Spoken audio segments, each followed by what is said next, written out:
The NBA Conference Finals have started. So have the NHL Conference Finals. And Dallas, I get the privilege of saying Dallas is still in it. The MLB season is still rolling along, and somehow Houston is still hot. This is Box Scores and Bourbon. Look at the box scores. Box Scores and Bourbon. We check each other's box scores and scores online. Baseball, Box Scores. So football, baseball, basketball, soccer, hockey. Box Scores and Bourbon. Last night, we got the privilege of watching Game 1 of the Celtics and the Knicks. Oh, wait. That's right. The Knicks blew it. It was the Pacers that played Boston. And I got to tell you, watching Indiana last night, they looked really good. Now, what I'm about to say here is probably might piss off some Boston fans, might even piss off some Pacer fans, okay? But I'm going to tell just a little analogy here, okay? Boston is a team with all the talent, okay? The Pacers are the team that works hard. Now, it's the old adage, okay? Talent gets you in the door. Nothing beats talent, but working hard can beat talent, but nothing beats talent that works hard. Now, what I saw last night, yeah, the Celtics won in overtime based on some huge luck, okay? And I got to tell you, I'm not impressed by what I see with Boston. I've seen Boston. I've said Boston should win this thing on talent alone. But the way they play at home, they play so mid. And then when you have a team like the Pacers coming in, who did what they did with the Knicks and MSG, and they come into the Garden and they do this to the Celtics, I got to tell you, my money's on the Pacers winning this series. And I'll say this because, one, Al Horford is old. That we've been joking that Al Horford's old for a while. Old man Horford came out last night. He got bullied around. It was almost as if he wanted to go grab a new hip and then come back out on the court. He did not look good. Jason Tatum still looks like someone who doesn't want to lead this team anywhere except the locker room for the post-game refreshments. Jaylen Brown's the only one out there that actually looks like someone who wants to win, but he's not vocal enough about it. Now, the Pacers, they're young, and that's okay. Youth is a good thing because not only with learning from your mistakes comes, but it also comes with being able to surprise the world. And I guarantee you, if the Pacers continue to work hard, and they have the talent on that court, they have it on the bench. If they continue to throw everything they have at Boston, and Boston gets lackadaisical, like they've shown us several times before, I very easily see the Pacers winning this series in 7 games. Manny, last night was insane. The fact that, I know the ball came off of Siakam's fingertips, but the fact that there was a foul called on that inbound, and then you can clearly see he was being shoved. So I don't know. I don't know who the odds makers are up there in Boston. I don't know what's going on in those clubhouses with the referees, but it was in the books for Boston to win Game 1. It truly was. Are you hinting at some script writing in the sports world? Don't you dare! I would never not do that because it's true all the time. But before we get started, let's cheer ourselves in. Cheers! Cheers, everyone! Cheers, my brother! Clink, clink. Yeah, I gotta say, Game 1 was crazy. It was. I loved how close they were at all times.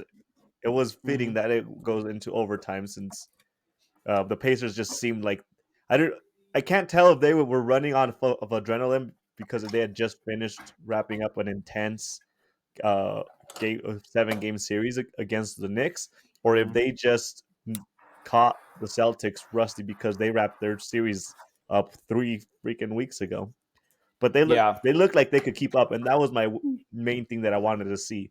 Mm-hmm. I'm not quite there on saying on either side what team's going to really win it, but I wanted to see if they could match up well and keep up well with them. And so far, I was impressed.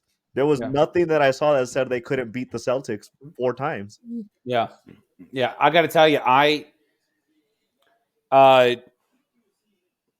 Indy is, like I said, they're young. They're super young. Okay. Mm-hmm. Siakam is 30, but the rest of the guys are, I think, 11.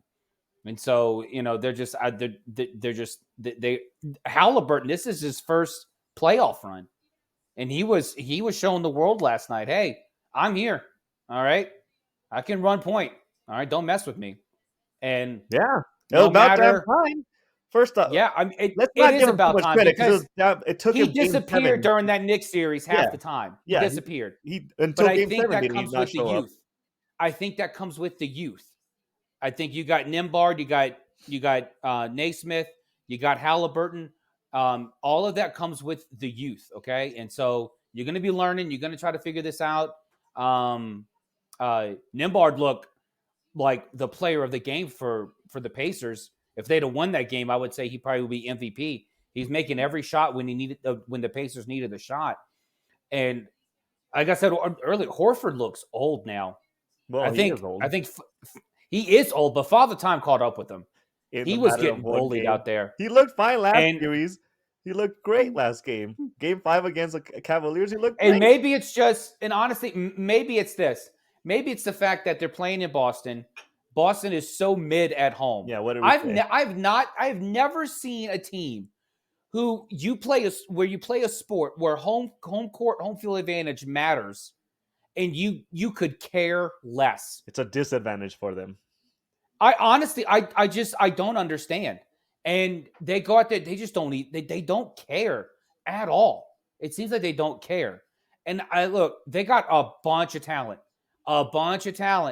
But I guarantee you, the team that works hard can easily beat talent. And Indiana's they work hard. Indiana didn't even seem tired.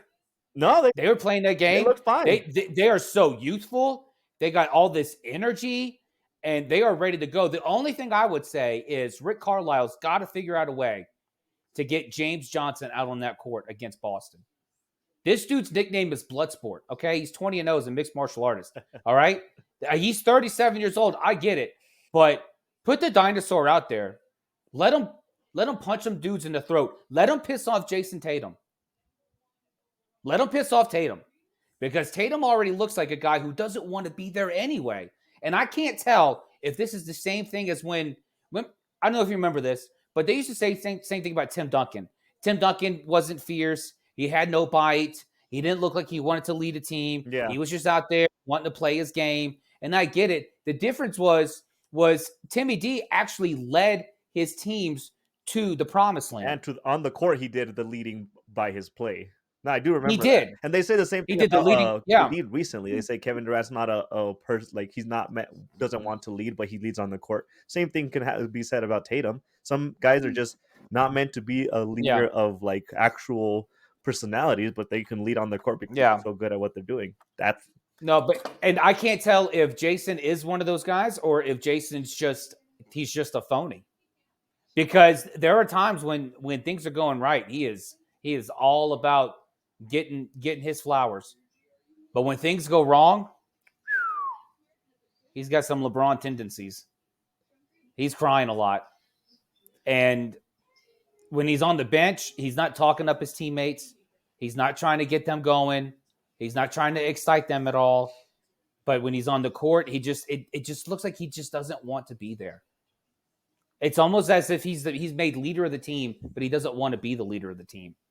He wants to be leader of the team if he gets all the credit. He's also 26. I know that in the NBA and in sports as a whole, like everybody's expected to grow up so much sooner than in real life. In society, we would never expect a 26-year-old to be ready to lead a group of 15 to 30 men. But in sports, it doesn't apply. But if you look at it, he's 26 years old. I can't hold it against him for him being a 26-year-old that doesn't know how to lead 15 other guys. I'm not saying that at all. But why are not the older guys? Why is not Derek White coming around him? Drew Holiday coming around him? Al Horford coming around him saying, hey, bro, listen.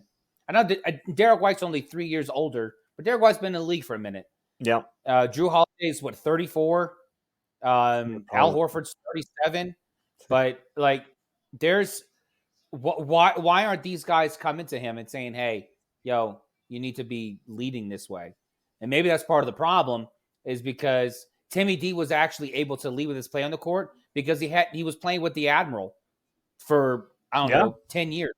So, David Robinson was telling him what to do, telling him how to play. KD's really never stuck around long enough anywhere with like an actual older veteran guy to come around him and say, hey, this is how you should lead. This is how you should play. And he's never had that. I don't think he's ever had a guy around. I don't think he's ever had that either. And if he had it, he was too young to realize that he had it. Yeah. I think the closest he got was probably when he was with the Warriors, because those guys were also tenured as well. Yeah. But even then, they're all about the same age. But that's besides the point. Back to Tatum. But I think that's what Tatum needs. Tatum needs to be able to open himself up to the vets on that team to be able to figure out how to lead this team. But in the meantime, while he's trying to figure that out, I'm telling you, the Pacers, I say they're young, they work hard, but they have some talent on that squad. They do.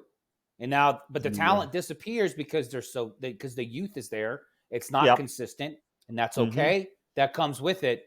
But I also think that there's something there that even as Rick Carlisle, and this got brought up again last night during the broadcast of Game 1, where Boston was going to inbound that pass with 5 seconds left before Jalen made that three. Yeah. Boston was going to inbound the pass. And they were saying, hey, Rick Carlisle's got to decide. He's got to come up with a play that draws all the Boston, like traps Boston inside the paint, inside the perimeter. And then if you foul them, then they go to the foul line with only 2 shots. That's it. You don't get a chance for 3. And then the game is still yours. And Rick Carlisle has that. He's had his opportunity twice during the Knicks series. The Pacers could have wrapped up that series in 5 games if Carlisle would have just been smart with his play calling, as opposed to just being a smart ass and a crybaby with his words. And his timeout. It's not just his play calling, it's his timeout. It's management, game management as a whole. Yeah, it is. Yeah, his timeout, that challenge that they had, because then he couldn't challenge the end. So Rick Carlisle can sit there and complain about how the NBA and the narrative of against small market teams, great. That's fine and dandy. But what are you doing about it? You have the opportunity to be able to get the best out of your team, and getting the best out of your team means you getting your head out of your butt and actually coaching the game as it is right now, coaching the game with what you have and being smart with those resources. But I got to tell you, some credit though. Situationally, I'm not taking any credit. They beat the Knicks. Yeah. They beat the Knicks. They got to the conference finals. And that's fantastic. And the fact that you got to the conference finals with this team, I'm not taking anything away from him. I'm not taking anything away. It sucks that they've been on the wrong side of key moments, sure. But it's just those few moments, and we overlook those moments in the Knicks series because they are where they are right now. But if he doesn't learn from those mistakes and quickly and institute them here now in this series, in the game where they should be up in the series, they should be up 1-0. Yeah. Then I mean, this could get away from them. Yeah, it could. He could easily, and I think he realized that. He came out after the game and acknowledged that during the first inbounds that he probably should have called the timeout to advance the ball, and those are part of the growing pains. I bet you he won't do that crap again, especially leaving a timeout in your pocket for no reason. So yeah, it sucks, but it's you take what you get with him, especially with him being just as young as his team. Like, it's going to be part of the process, but.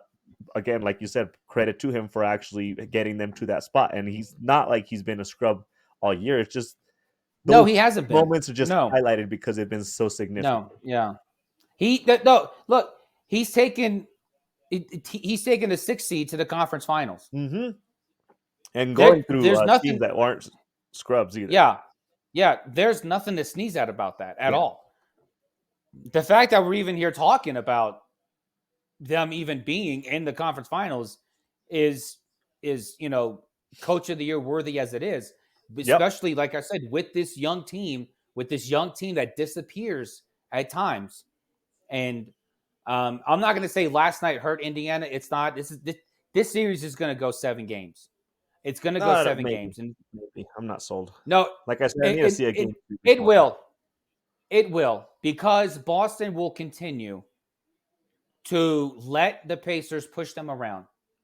And I think the Celtics problem is they really haven't run into a buzzsaw yet. They haven't. And so I'm struggling to be convinced that the Pacers are a buzzsaw.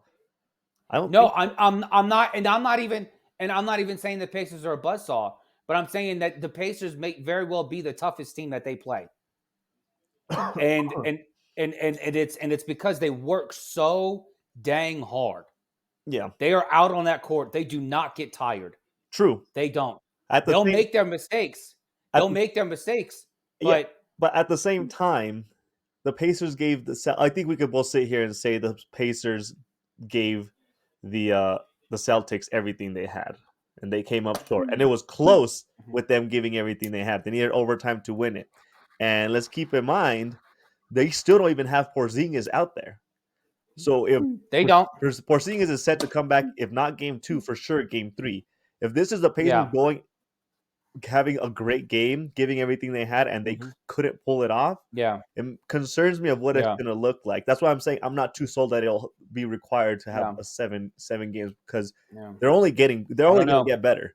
The Celtics, I don't know. down to their competition, sure, but now that maybe they've seen their competition is not a scrub, they might step up to the plate a little bit more. And I'm just not too sold that the Pacers really have all that much left to give.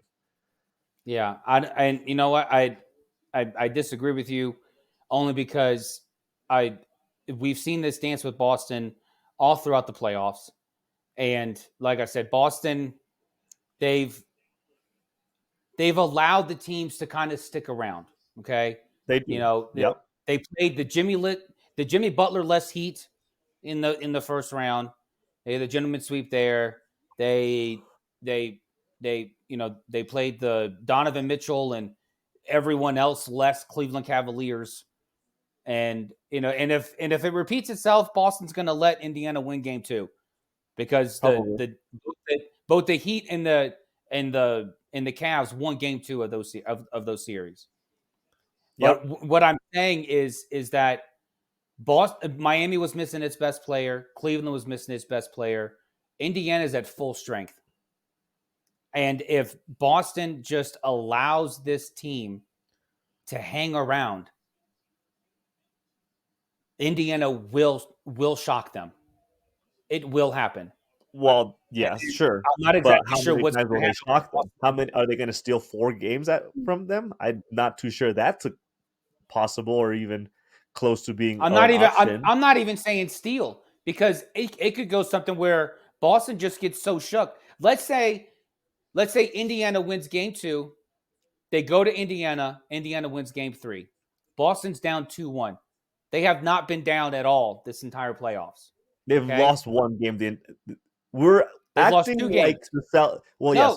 What I was going to say is we're acting like the Celtics have been letting teams stick around the entire series. They've done 1 game. They've only lost 1 game each series. They've only lost 1 game. But you can't tell me you're watching this Boston team and you're going to sit there and say, yeah, they are putting the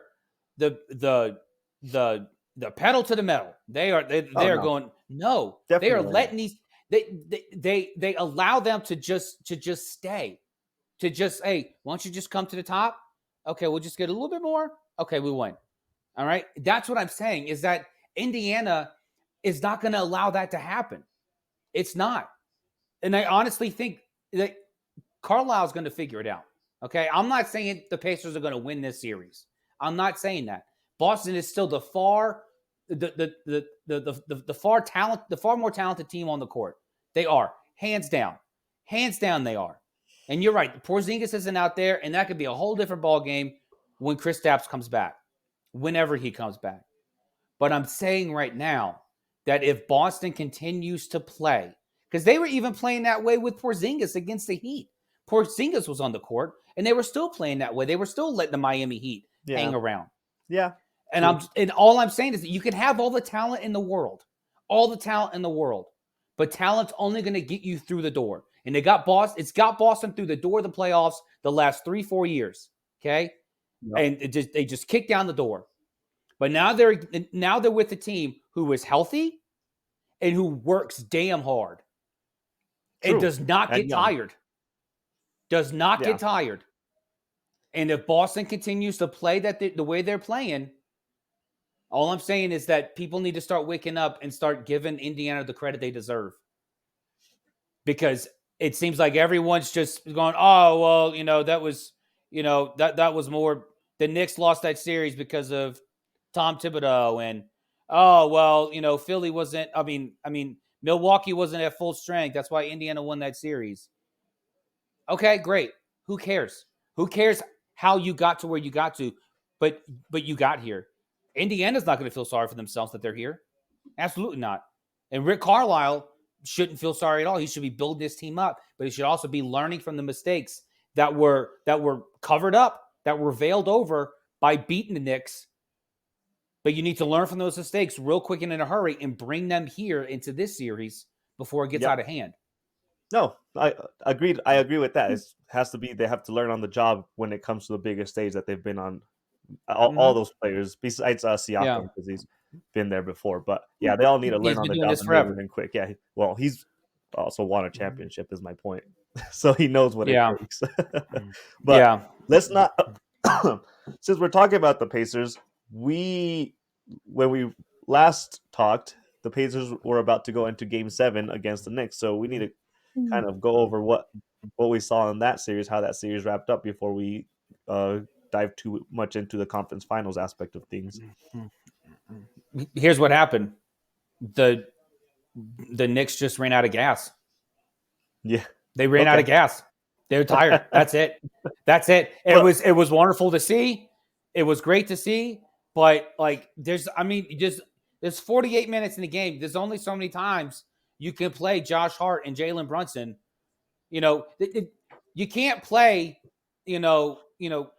the Nova Knicks, 40 minutes a game every game. You just can't do it. You can't. No matter how great it is, maybe the Knicks will just draft guys from Villanova from now on. But you can't. But you ran out of gas. Well, they ran out of gas. I remember you giving the Knicks somewhat of a hopeful lifeline still that they could pull it off. I was never on that. I was. Game 6 and Game 7. I was never on that side of the story. But at the same time, we're sitting here harping on Boston for letting games stick around. With how beat up the Knicks were, I would place just as much judgment on the Pacers for letting the Knicks stick around as much as they did, especially after they got that 40-point win in Game 5, and then they let themselves get blown out. I think Game 4, 5, 5, 6, whichever one. That's the youth. Yeah. So because these guys are just going to disappear. That's it. They just are. And well, that's what I'm saying. The Celtics were judging the Celtics for possibly doing it when they've dropped 2 games the entire playoffs, but the Pacers just about dropped a series that they should have won with 4 or 5 days of rest. They are on the circumstances are different. Circumstances are different. There was no other team you can't tell me there was another team in the Eastern Conference that was you can't tell me there's another team in the NBA that was comparable to what Boston was. No, of course not. Throughout the entire regular season. No, I'm not saying that. Boston went into the playoffs on another level. Everyone else was just trying to play catch up. I agree with that.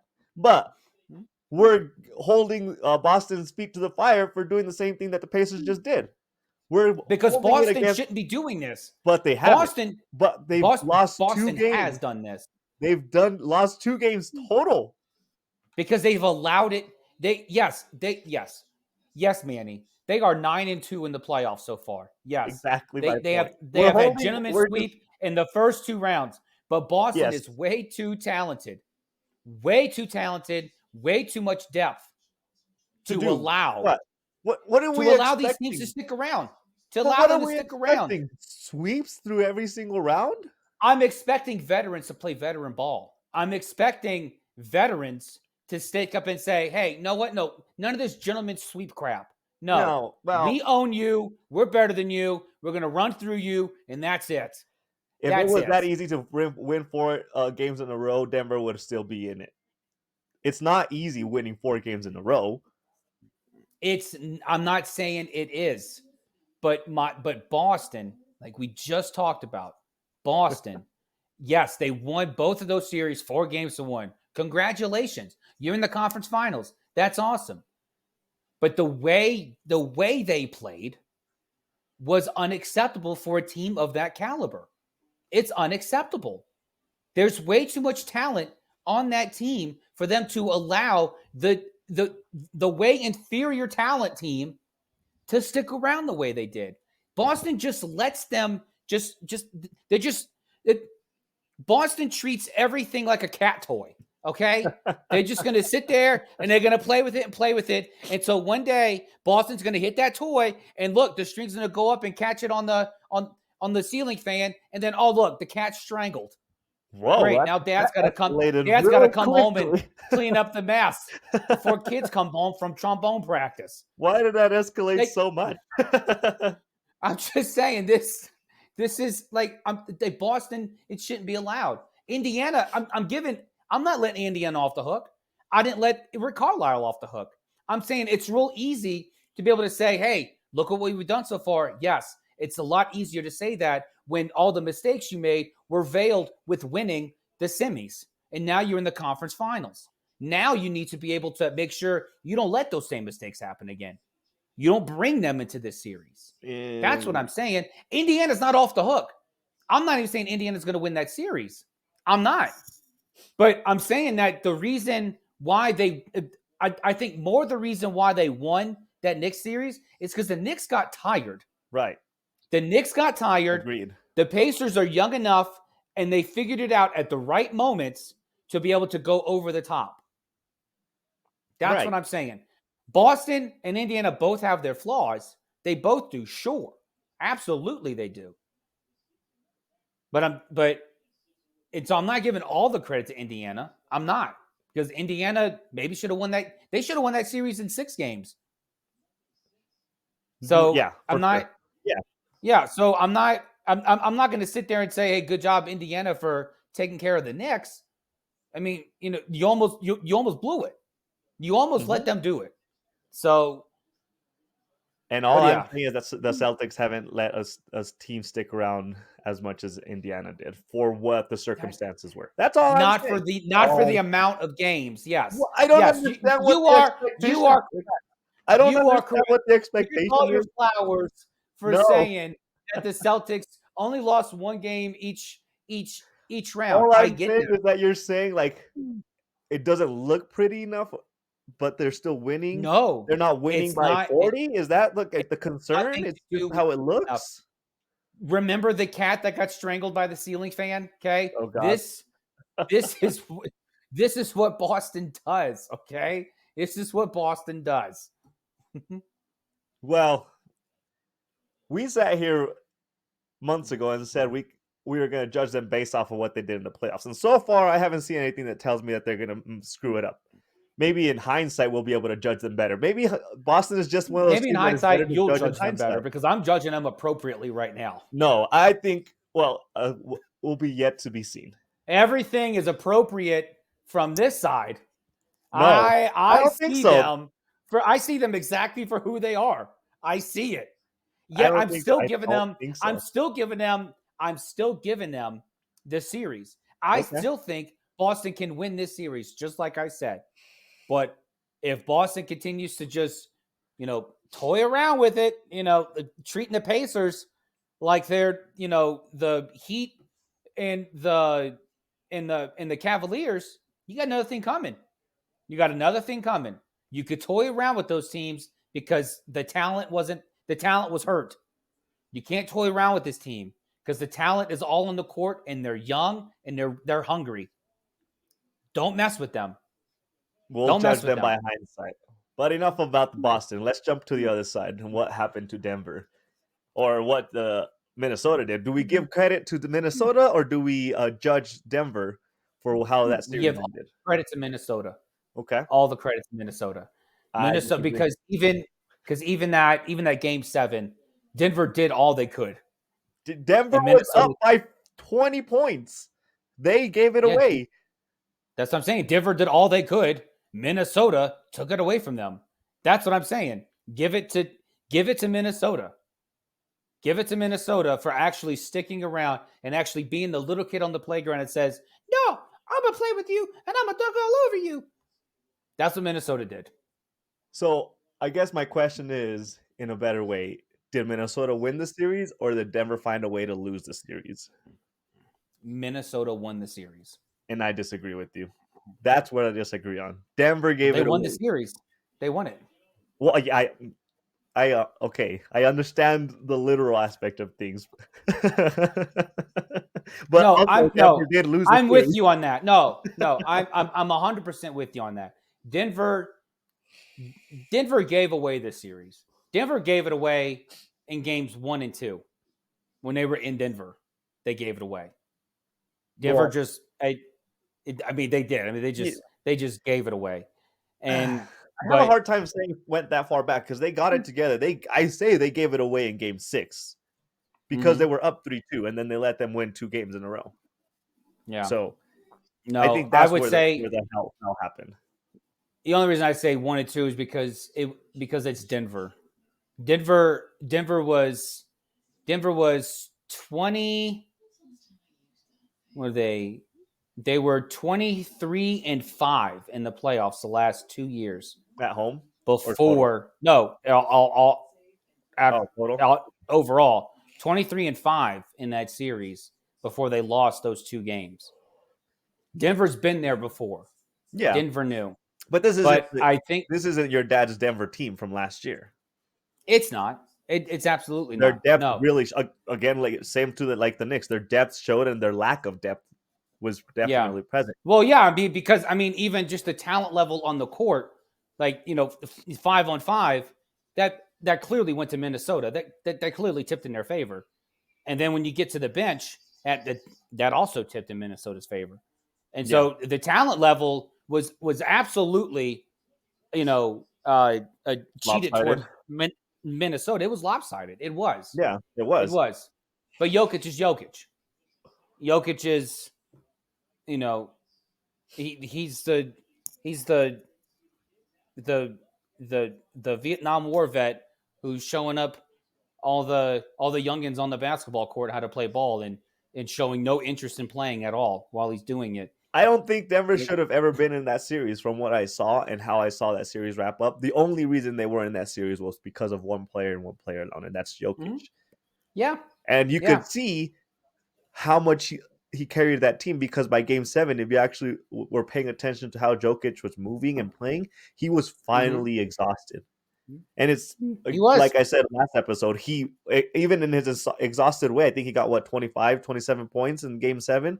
But even then, there was not enough left in the tank for him to carry an entire It wasn't team. So he had a double in game 7, but it wasn't you could tell it was not like a Jokic double.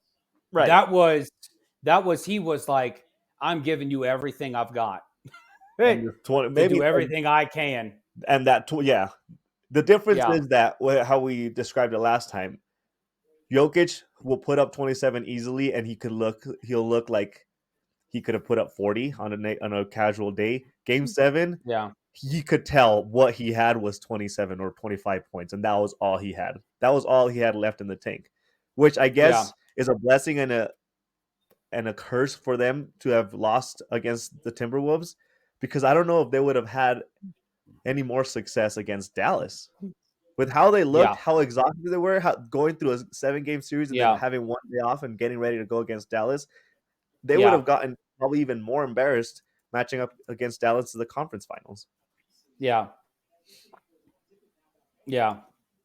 But we'll sit here and say, I can sit here and say Denver or whatever and judge the heck out of them and judge all their players, but you have to give Minnesota the credit that is due, because it takes a lot of guts to come back from 20 points down in a game 7, win that series in the fashion that they did. So absolutely kudos to them. And they're not a scrub team. They were in the running to be not at all the entire season. So they're not a scrub team. But kudos for them for killing it. I'm just saying it's just as much blame as there is as fault on both sides. Mm-hmm. Yeah. Yeah. But now diving into what's to come, because they haven't played game one in the conference finals, how do you see those matchups landing up with Dallas and Minnesota? Because I'm a little concerned. I am a little concerned because I was doing the face to face, position by position comparison, and I don't see where the lineups match up for Dallas to actually have a chance. I Yeah. really don't. Yeah. I it's hard for me to see Dallas having the chance in this series. Yeah, I the only chance I'm giving them is um uh who's it? Your boy PJ Washington. yeah, So I'm giving Dallas a shot for one of two reasons. Okay. Well, for two reasons. One is I don't know which Rudy Gobert is going to show up in this series. I don't know if he's going to be the consistent D that Minnesota's looking for. Okay. And then I don't know if Cat's going to show up. I don't know because Cat's had his moments where he's just disappeared. yeah. And but with Dallas, Luca playing like a lead man should, and really just and really embracing like he's always had the team on his shoulders, but I feel like he's finally embracing it and wearing it like a crown jewel, like a like a like a sign of honor. Like I want to carry this team to the promised land. I want to do that. That's easy to see. It's easy to do that once your team starts winning. It is easy. Yes, it is. And then what was it? Is it? It's tomorrow. Yep. Is it? No, tonight. Tonight, game one. Oh yeah, that's right. Tonight is game one. And we'll see what happens. We will. Well, this But is what I'm looking I'm at. giving a slight edge to Minnesota. Okay. I'm not giving a slight edge. I'm honestly concerned. So I'm looking at the matchups. Who are you gonna put to match up on who? Because Luka Doncic, Irving are the guards. Conley can't defend Luka. No, There's no way. So he you have to can't. put Edwards on him, Mm-hmm. and then Yeah. Conley can easily match up against Kyle Yeah. Irving. But then you got Yeah. Jones, Washington, and Gafford as their Mm. forwards on the center. They don't Yeah. have Dallas doesn't have enough firepower to if They the don't. players on the They Minnesota don't. side are They clicking. don't. They don't have enough They don't. firepower, and they're easily matched up. They're easily matched up. Yeah. Yeah. Which I guess I should say it's more than a slight edge. I'm giving the edge to Minnesota. Yeah, Because and it goes back to because if they put Ant-Man on Luca, that's going to be the real test to see okay, which Luca's going to is here to play. Which one? yeah, Is it going to be the one that's like, no, I'm embracing this. I don't care how hurt I get. I don't care how much Ant-Man bullies me. I'm going to bully him back. I'm going to push him down. And it might but I very don't know well if come he can. down. I don't know if he can either. I don't know. I'm just saying I'm hopeful based on the Luca I've seen and heard from when it came to the last game when it came to closing out that series against OKC. was it OKC? Yeah, Yeah. So I'm hopeful. I'm giving the edge to Minnesota. I am because Ant-Man still exists. Someone I was talking to one of the listeners, and he said a buddy of his was like, "Yeah, Ant-Man's a fluke." And I'm like, "Well, sometimes my kids tell me I'm not their real dad, but reality's a thing, okay? And it still exists, okay? Ant-Man's a good player, all right? And so it's not going to no matter what anyone on the outside thinks, Ant-Man's still going to bring it. He is. He's still got those Jordan-esque vibes about him where he's not going to let you, mess with him. So yeah. we'll see. That's honestly, I can see where the Anthony Edwards is a fluke argument is coming from because he peaked early and then he's kind of been on the decline. And I'm looking at his stats. He put up 27, 19, and then 44 against Denver. And then he's barely gotten in the 20s one more time. So Yeah. was it a fluke that he Yeah. got a 40 piece twice or a 40 piece in game 3? No, I think it's He hasn't because done anything impressive. Denver's a much tougher team than Dallas is. So I think a lot of it had to do with just Denver bullying Minnesota as much as they could. Because I mean, there wasn't much else that was going to happen with Denver unless Jokic did 40 points a game and had 20 boards or 20 assists. There wasn't much that was going Yeah, to happen. But Denver has that toughness. They're able to bully people around. I don't think, right. to your point earlier, I don't think Dallas has that ability to really bully people around. And so, but we'll see what happens.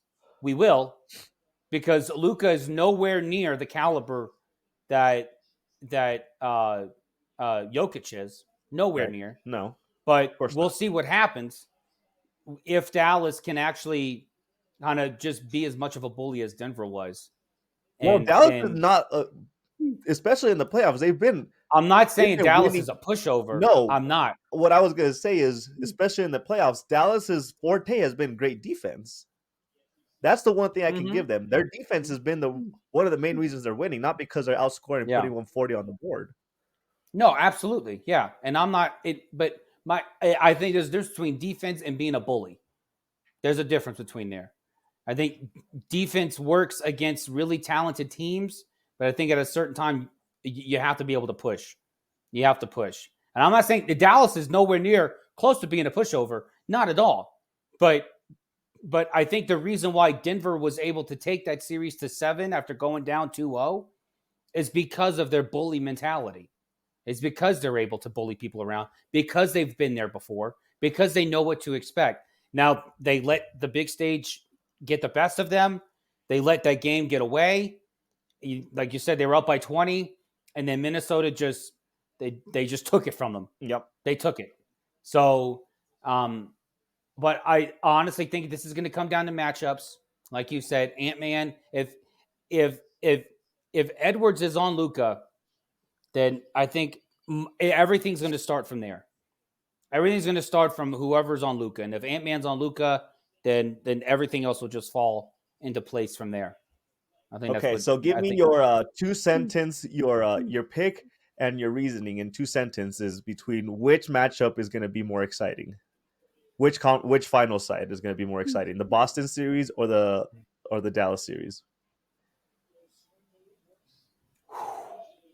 That's hard because I like both of them. I like both of them a lot. I'm gonna say Boston and Indiana Because because of the talent versus the working hard argument.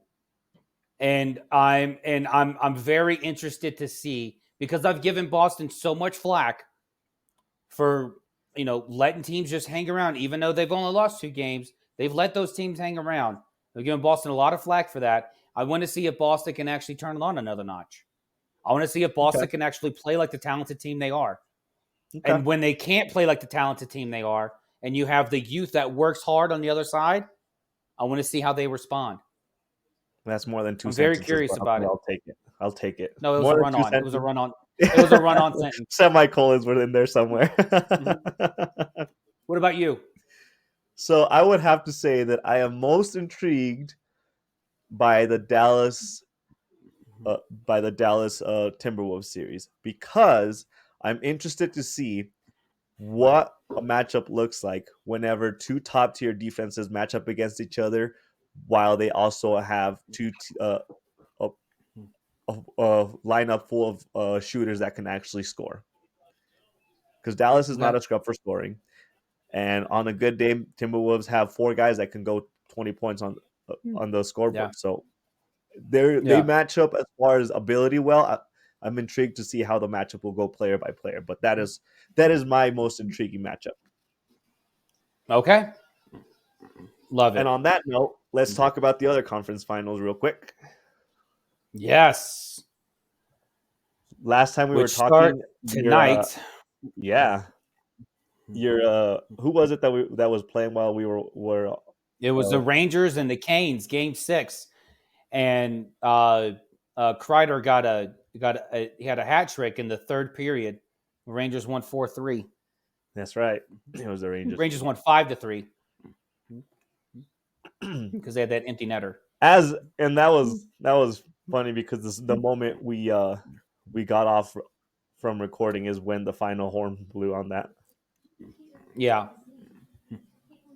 But so far it's good. Like we mentioned earlier, Dallas is in it. A lot of people since the Mm-hmm. beginning were choosing Dallas to be one of the go-to teams to make it. Yeah. Yep. So I'm excited Yep. about that. Yeah. I'm excited about this Dallas Edmonton series just because I saw the Oilers getting this far. I really did. They're a super fun team. And I I I'd like to see what happens. I think this is actually going to be a really good series. I think Dallas eventually pulls it out. I think this series goes 6 games. I think Dallas wins it. Only because of just the way Dallas played against the Avalanche after game one. After they blew game one, Dallas really turned it on. And the Avalanche are, I think, a far tougher team. Not a far tougher team. I think they're a tougher team than than um, than the Canucks were, who played Edmonton. So I and Edmonton, that Edmonton Canucks series was high scoring. It was fun to watch. I had a great time tracking all the goals that were scored in that series. But Which was a Dallas, I billion of feel, them. is just what's that? I said which was a billion goals in that series.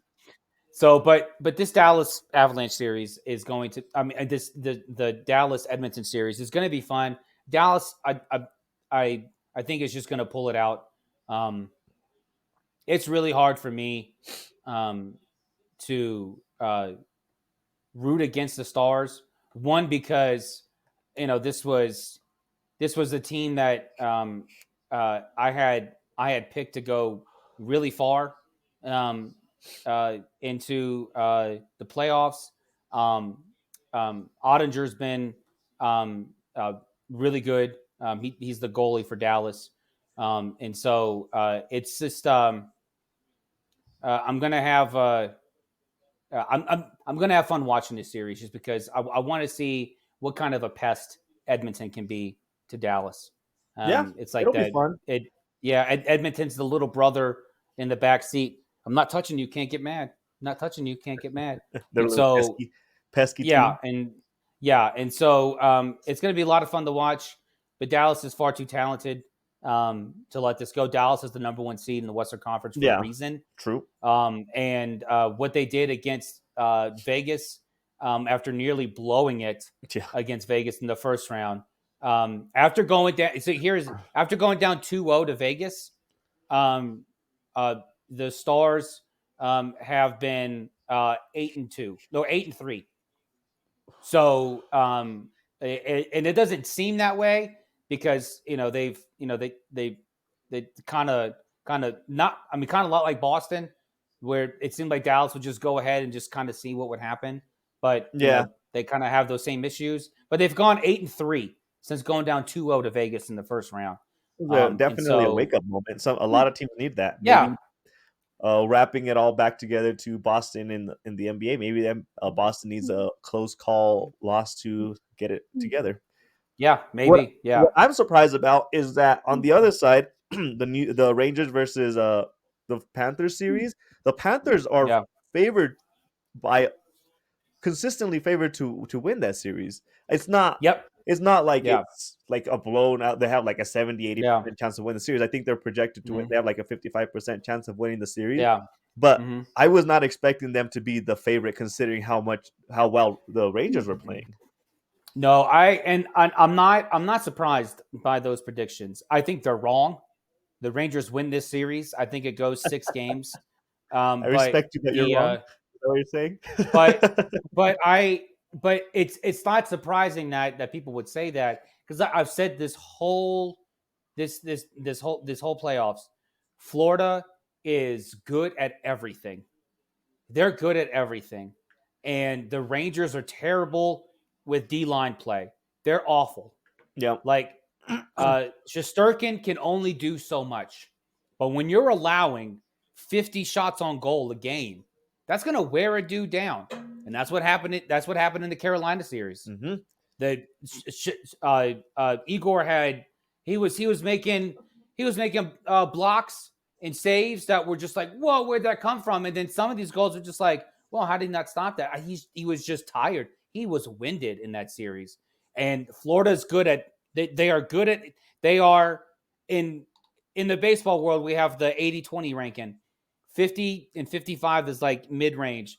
Florida is 55 all across the board. Mm-hmm. They are good at everything.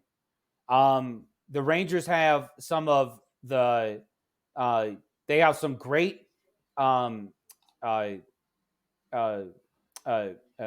guys. Kreider is incredible with getting his shots in, and Shesterkin is just he's a revelation as a goalie. But if that D line play can't get it together, if they can't get him some help, if they can't stop Florida from actually continue to penetrate that half of the ice, then yeah, I could see why people would pick Florida. I think part of it too is kind of just to get the betting up. I think to probably just try to get people to bet a little bit more, and then and just kind of make Vegas more relevant in the hockey scene. Yeah, but Rangers are going to win this series.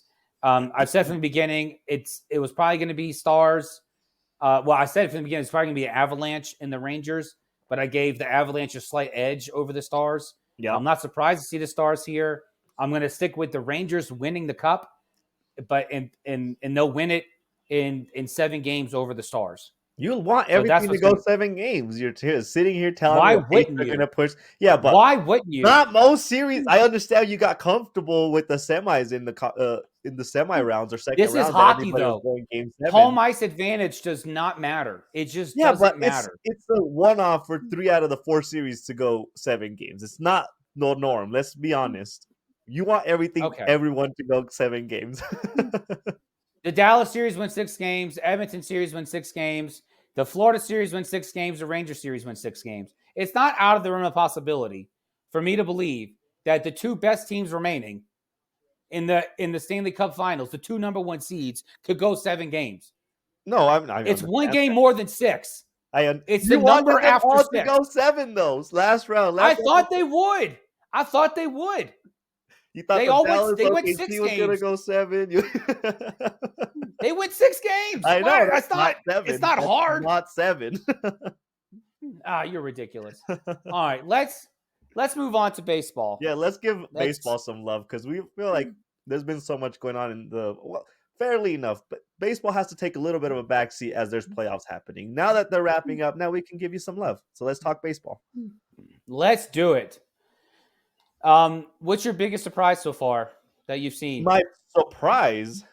Well, it's not so far. I can't say it's been a roller coaster so far. I was up in the clouds being happy because the Astros were seems to be like they were garbage this year and they weren't going to do anything. Yeah. And then all of a sudden they've snuck 8 wins in a row. So I don't know what to tell you about that. And then the Rockies, they finally lost after our previous hot take. They finally dropped 2 against. I'm blanking on who they went up against, but they dropped 2 of the games in a row against in that series. So it's more of I think it's telling that so many teams are going up and down. I think it's going to lead to a very exciting season that we're not going to really know what happens until the very end, which I look forward to. Most of the time, besides the Dodgers, because Dodgers are still rolling, but we don't want to give them any credit. But I feel like most divisions aren't going to be wrapped up until late September or mid-September, whatever you want to look at it. I think everything's going to be up for grabs until the very last minute. So that's what I've been noticing so far. How about you? I've loved watching the Phillies play. The Phillies are great. They are just running circles around people, man. Yep. It is. That team is on another level. People give all the love to Aaron Nola. I mean, and rightly so. I mean, the dude's an ace, but Ranger Suarez, I mean, that dude is he was on fire in the playoffs last year. He was he was unhittable almost. But the way that his regular season was, people didn't really give him much of a chance. But he has turned it on this regular season, man. He is just on fire. Yeah, and I mean Harper's not doing anything that he hasn't been doing for the last 5 years. He's still Yeah, dominating. yeah. And Yeah, it's that's just they're a good team. I would Yeah, dare say Phillies are at the same exact level that the Dodgers are and that the Braves are. Those three teams are like the top yeah, of the hierarchy, and very well deserved for yeah, the Phillies. yeah. They're I would, killing it. yeah. It's really hard to agree with that, or to disagree with that. The Dodgers they've been playing Dodger baseball. Mhm. Like we know they would in the regular season. There's nothing surprising about them having I think it's the second best record. We're tied for the second best record in the majors with the Yankees. Which, my goodness, the Yankees. I thought April was just going to be a mirage.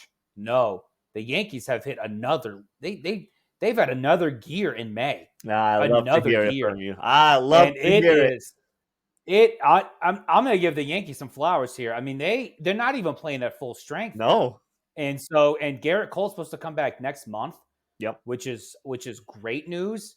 Shout out to our listener Lucy, who is a huge Yankees fan. Whoop, whoop.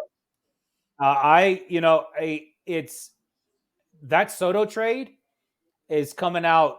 It is paying dividends right now for the Yankees. True story. True story. It would be not awesome only to that, see Soto finish his career in New York. he I seems would like love he to fits see the culture. Soto and Judge to just play together. That'd Yep. be like the new Maris and Mantle, the new A-Rod and the A-Rod and Jeter, Yeah, or Eric Bernie and- Williams and Paul O'Neill, Yeah, exactly. like the centerpiece of your franchise would be these two guys. Soto is playing right now what the Yankees wish Giancarlo had been doing this whole time. When they Yep. ate all that money, and so Yeah. this has Giancarlo. been fun to watch the Yankees. Rodon is, man. I have said from the moment this dude got drafted, I think he came out of North Carolina. No, NC State. He was drafted by the White Sox out of NC State, and I believe it was NC State. But when he was drafted, I remember thinking this dude's going to be something special. And then he was with the White Sox, kept getting hurt. I'm like, just wait, he's going to be special. And then like he is healthy and he is on. He is on one right now. He's killing And it. it is, and I guarantee you, that's got to feel great to Brian Cashman for spending all that money to go get him, especially when he was coming off such a mid-year when they signed him for all that money.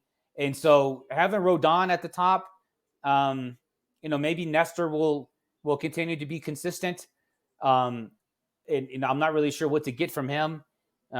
Nestor Mania was all the rage last year. Maybe he can have it return to the Bronx. But right now, the Yankees, man, they are playing lights out. I know they've lost 2 in a row, but I think they just won 8 in a row before that. Yeah, so, they're 8-2 in the last 10. Yeah, so just watching them play is awesome, and then staying in the AL East, I think Baltimore is going to figure it out. Baltimore's biggest issue was always going to be, not the biggest issue, but one of the issues was going to be their pitching. Their best reliever is out for the year. Mhm. Kimbrel, he was a great add-in, but he's not going to be the guy that's going to help you close out the games like he used to. He's just not. And I'm fairly certain Baltimore is going to make an addition. They have to make an addition in that bullpen and in the starting rotation. They have to. And then the young guys are going to figure out how to hit consistently. They just are. Gunnar Henderson's going to be an MVP every other year for the next 20 years. Him and Bobby Witt Jr. are just going to flip flop every other year for AL MVP. We're going back to the golden age of shortstops again. It's going to be it's just fun to watch those guys. And Boston's just hanging in there. Boston's hanging around. Yeah, whatever. I'm not sure what kind of team Boston is, but they're hanging in there. They're not sure what kind of team they are. Yeah. Yeah. Weren't you when we were making our predictions, didn't you sit here and pick Bobby Witt as your MVP? I did. Yeah. You were onto something. I laughed at you, and he's like, I know you did. he's like in the conversation right now to be MVP. Like he's gotten a lot of traction lately. Yeah. Yeah. Actually, caught me off guard. I said he was going to finish second to Royce Lewis Jr., but Royce Lewis got hurt, and he was on an absolute tear before he got hurt. But yeah, Bobby, I'm not surprised at all. I'm not surprised that the Royals are sitting where they are. I'm not. Yeah.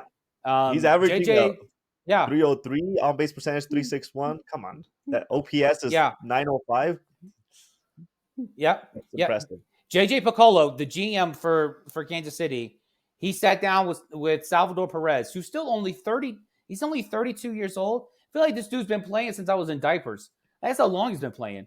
But he sat down. He was like, what are you going to do to make this team better? JJ said, I'm going to spend money. And they spent money. They spent money on a bunch of mid-starters. But they were serious. They're serious about trying to get this team over the hump. And how could you not? If there was ever a time to win the AL Central, it's every year because it's the AL Central. But, being able to sit there and to do what you could to bring guys in and to supplement the young guys on that roster is just it's really nice to see a small market team do that. It's really nice to see a small market team actually try to build around the talent that you have. And then being able Oakland. Oakland, Colorado, freaking Pittsburgh, Miami, all these teams that just build up just enough to sell off. Yeah, but I wouldn't call Miami a small market team. That's the difference. That's the jab. Yeah, you're right. I wouldn't. It's Miami. Yeah. There's new people arriving on those shores every day.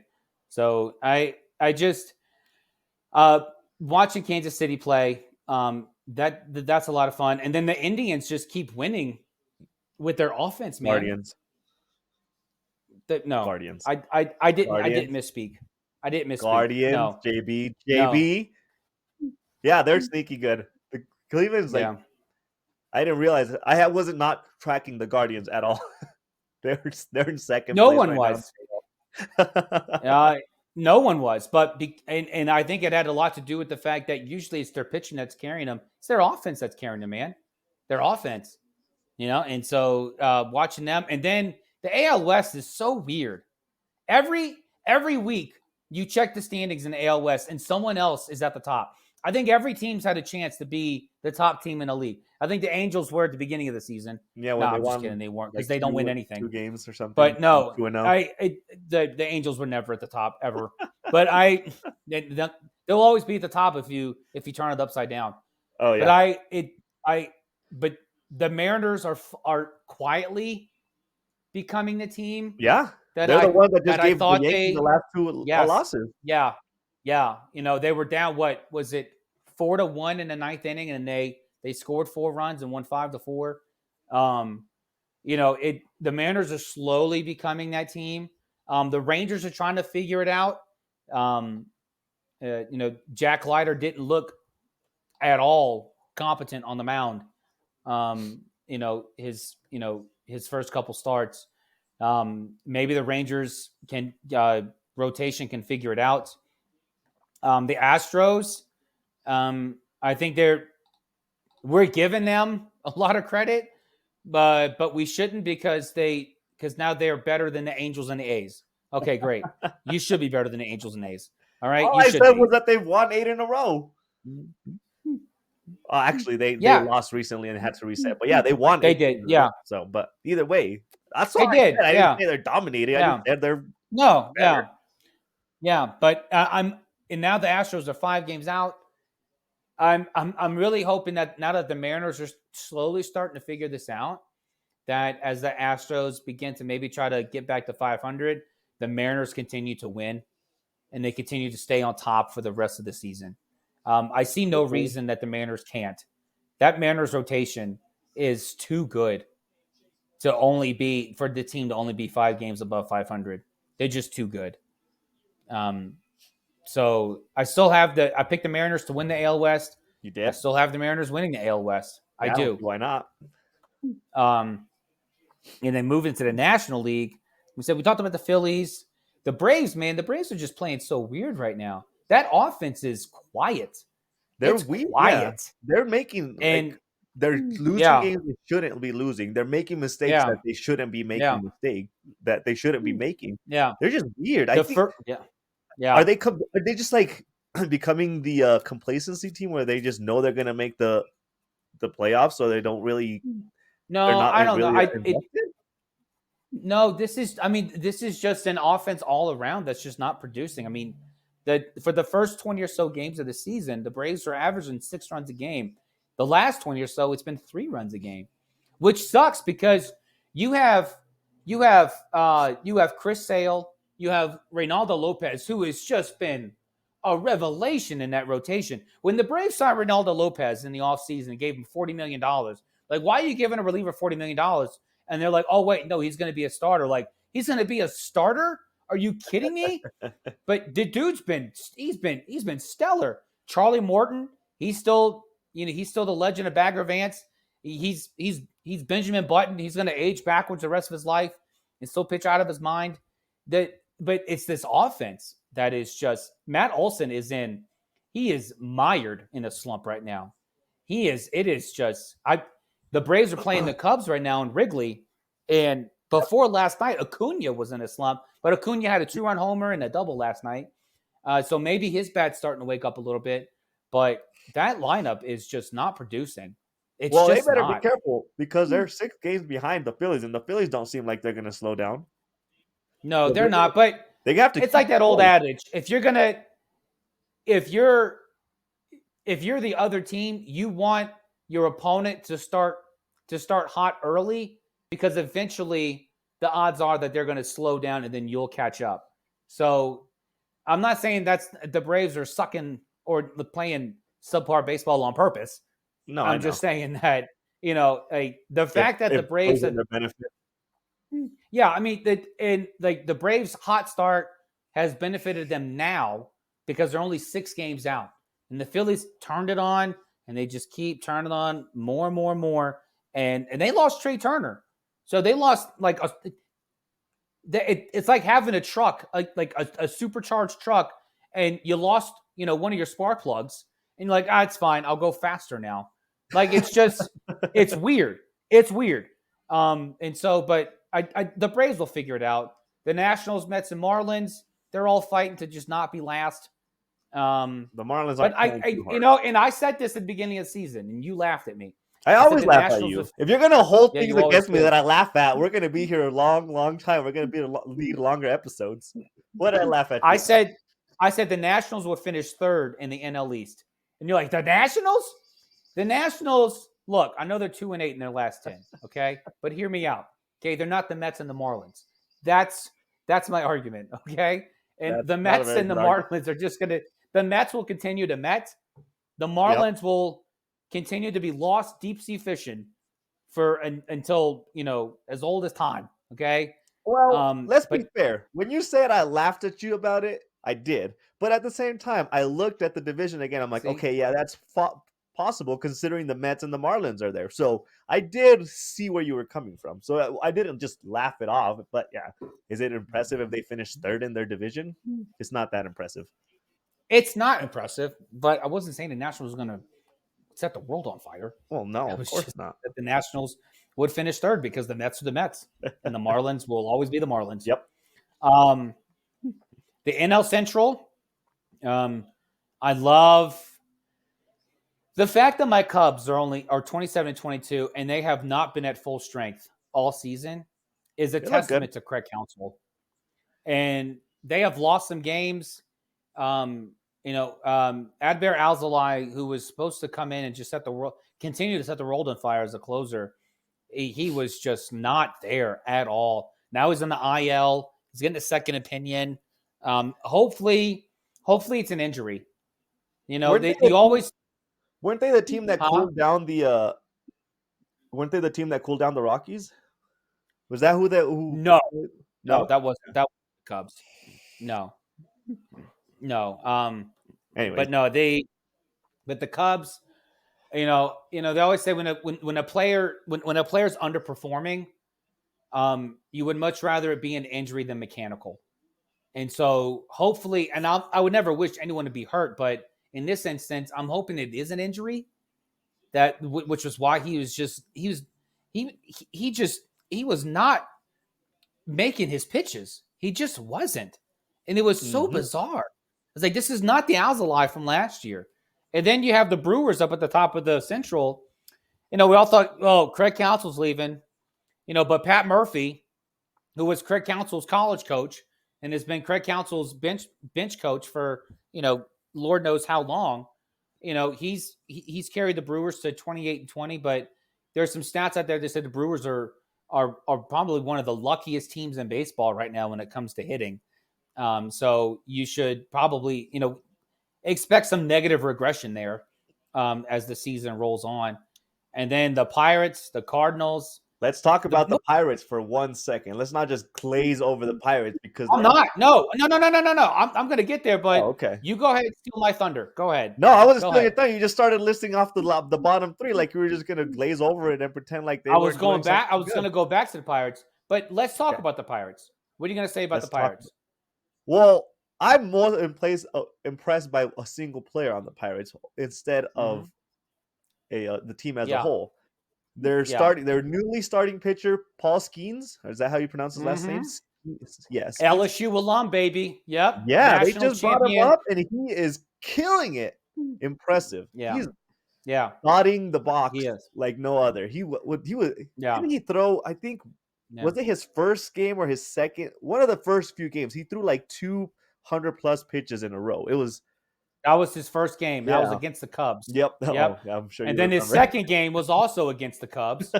And then he struck out, I think, 7 in a row. He did. And like I'm telling you, I watched Paul Skeens in college, right? This dude bullies. He doesn't let you, like, you want to get to the plate? All right. Let's have some fun. Let's do this. And he's young. He's young. He's 21 years old. Mm-hmm. He is super young. Yep. Yeah, and right now he's pitched 10 innings and he has 18 strikeouts. Mm-hmm. That's yeah. I think that's pretty good. I'll put it that. Pretty sure that's pretty good. No, it is pretty good. And the Pirates have another young guy, Jared Jones. Jared Jones like Paul Skeens, gets all the credit in the world, but Jared Jones is not a pushover. This dude was one of the Pirates' top-ranked prospects. And then he ended up making a rotation out of spring training, and he's not disappointed. He's not. And so now the Pirates actually have 4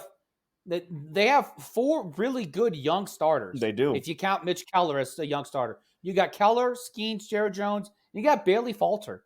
Bailey Falter is not he's not a scrub either.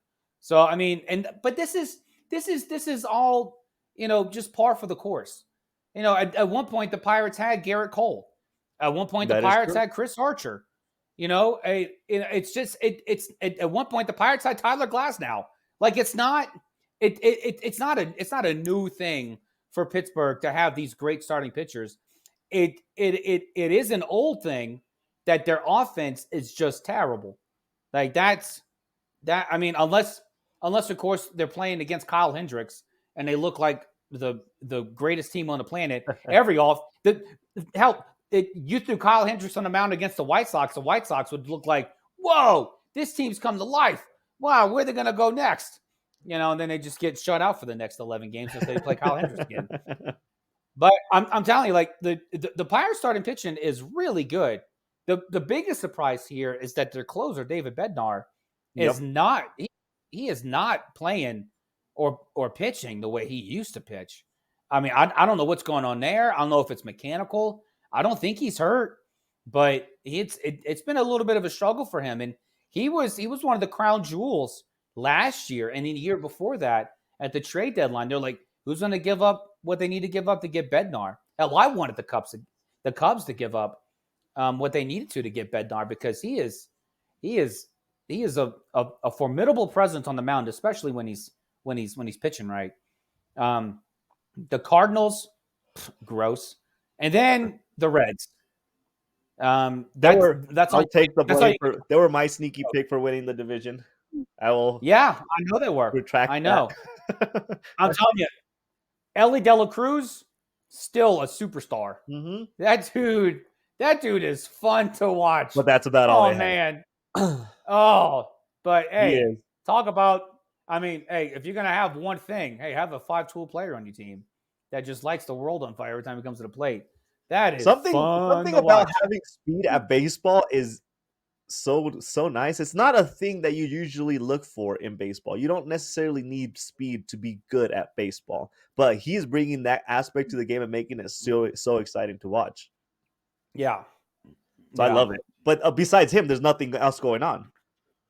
There's not no, and I knew this was going to happen. Okay, because Cincinnati, Nick Kroll, was I think he's the he's the head of baseball ops, or he's the GM for Cincinnati. He's one of the two.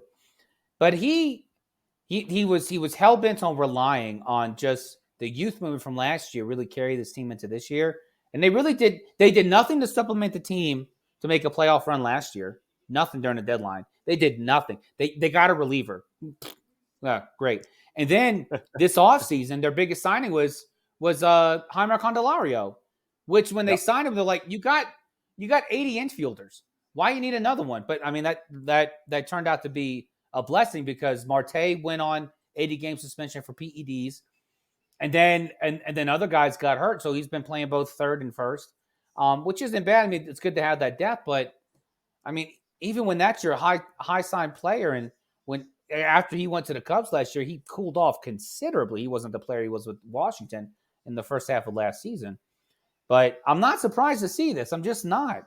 Like, it's great to have that youth, but I mean, this is the opposite of what Kansas City's doing. Yep. Kansas City's got that youth, and then JJ up there is like, no, let's sign some wily old vets to this rotation.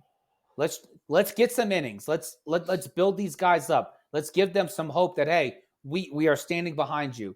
It doesn't take much. It really doesn't. Not at all. And the Reds just haven't done much at all other than have these homegrown players, which is great. But they've done nothing to supplement. Nothing. Very true. But now And then we moving get on to the to our NL. favorite division. Yeah. Yep. The NL West. Mhm. The The good old Dodgers. West. The Dodgers are dodgering. Otani is. Killing it. I'm not even sure Otani's a human anymore. I don't even know if he is. Are I we think Otani.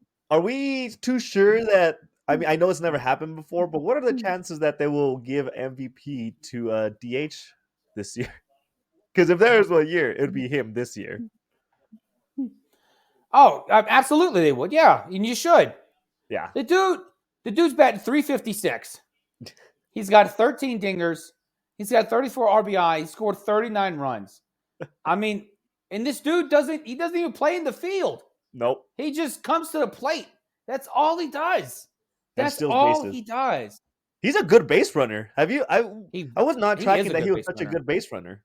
I knew he was Oh, good, but I he's- didn't know how good he Yeah. was. No. Yeah, he's absolutely good. Yeah, he's quick. He's fast. This dude knows. I mean, this dude just knows baseball. He just he knows how to play baseball. He just does. And then talk about a revelation for the Dodgers, Teoscar Hernandez. I mean, when they traded for him from, I think it was from the Mariners, he was just, it was like, okay, well, hey, you got some extra pop. That's cool. But my goodness, he's just on fire, man. Yeah. I mean, he's only got 11 homers, but he's got 37 ribbies. And I know he's only hitting 242, but my goodness, when he comes to the plate, it's almost as if he's going to hit a homer. It's just going to happen. Well, I mean, everybody on the Dodgers, if they come to the plate, they have the potential of hitting a massive home run. But yeah, the run differential is plus 83 right now. That's ridiculous. Yeah, it is. Mm-hmm. It's absolutely ridiculous. Yeah. For it being May, the run Yeah. differential is where teams strive to be at by the end of the year. Mm-hmm. Yeah. But then you got Andy Paget, homeboy from the South. He's been a spark plug for them. And then Will Smith is just an all-around catcher. Freddie Freeman's doing Freddie Freeman things. Yep. Mookie's doing Mookie things. And then, just even on the pitching side, and then I think who is it? Is it Walker Bueller that's supposed to be coming back soon? I'm not Yeah, he's supposed to be coming back soon. That'll be a really good injection. I mean, not that they need one, but it'd be a good injection to the pitching side of things for them. But Glass now, dude's got 81 strikeouts. This dude is he is. I've always wondered what the world would be like if Tyler Glasnow was healthy, and now we know. There you go. Now we know what he's like when he's healthy. And I wanted the Cubs to go get this guy. I wanted them to get him so badly, and they did not. Nope. And that's sad. And so, but yeah, and it's everywhere else. Just a swipe, a fight for second place. The Padres are doing all they can to be relevant and stay within striking distance of the Dodgers. But yeah, it's pretty much already a race to second place in that division. It really is. Yeah, it is. And I still have hope for the Diamondbacks. I do. I just, it's just this team is so confusing to me. It just really is. Well, did you think that last year was like a tell of the future? Or did you think it was a one-off? I thought it was more of a one-off. I thought it was a tell for the future because they're also a team with young guys. They're young, and they went out and they supplemented this team. They went out and got players. They got Erod to be in the rotation with them, and so it's not as if they were. I didn't think they would set the world on fire, but I thought they'd be doing a lot better than this right now. Good news is they're on the 1-game winning streak. So, maybe have 2 games in a row. I don't know. Yeah, I expected Corbin Carroll. I know I wasn't expecting Corbin Carroll to be like a MVP caliber, but I expected him to be more of a dominant force on that team. And he's pretty much fallen into the shadows of what that team is. Yeah. But honestly, and he's not the only quote unquote, like superstar that's just not playing under right now. It's just I mean, right now it's like, we got a number of guys who are just underperforming right now. And I think one thing the Guardians have to their advantage is that's not going to last long. It's not. This team's going to get hot. Corbin Carroll's going to get hot. That pitching's going to stick, and they're going to be a team to reckon with later on as the season goes on. We'll see. We're sitting here and judging all these teams, but then we have to remember that it is late May. There's still 900 games left. 110 games left in the season. Yeah. So we're acting like the season's ending tomorrow, and we know what these teams are going to be in 2 months. Yeah. They could be a whole nother team in June. June is usually when teams start clicking. Strangely enough, like it's across the board. What you are in June is who you are. Yeah. Yeah.